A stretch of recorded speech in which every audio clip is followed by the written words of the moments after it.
Welcome to zwide-media. If you're new to this channel, please subscribe. Don't forget to like, comment and share.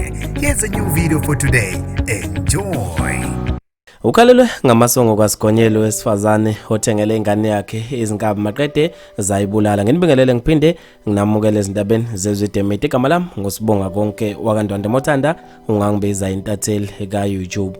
Kubikwa ukuthi uvele namhlanje enkantolo yaseGqebo owesifazane othengele ingane yakhe izinkabi na 22 ukuthi ziyibulala ukuze athole imali elinganiselwa ku2 million.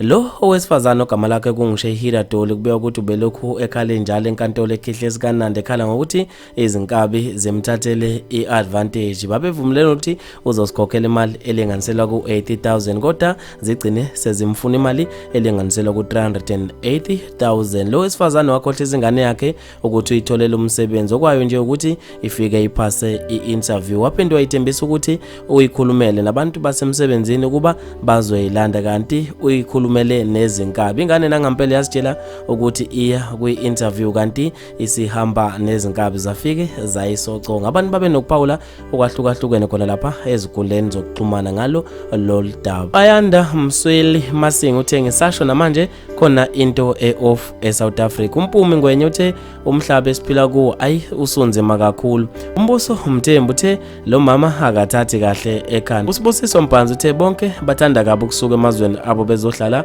eSouth Africa ngoba kukwamaqhanqe selokhu ebihlika ubala la nobubo abesefaka ama-emoji akhala. Ubongi Tikasi uthe usachaza lo gogo wabesefaka ama-emoji akhala wathi RIP dadewethu kulesikhathi samanje sokwesela umsebenzi noma ubani bengeke aliyeke ithuba elinjengaleli sinkwa sakusasa phela umsebenzi. Umaka Abongwe Mvelasi uthe isikhohlakala somama ukhalelani ke ngoba yenzekile intando yakhe kwangathi zingabuya futhi izinkabi zifune enye imali. UNondumiso Macele zimuthe ukhalela ukuqola izinkabi ngaba ukhalela ingane yakhe lo eshone ngenxa yakhe. Bafethu maningi kakhulu ama-comment ngizofisa mina ukuzokuphala kwakho khona lapha kwi-comment section ngalolu daba. Mina nje entathela YouTube sengiphuma kanje ngithi awungibambe evidweni elandelayo.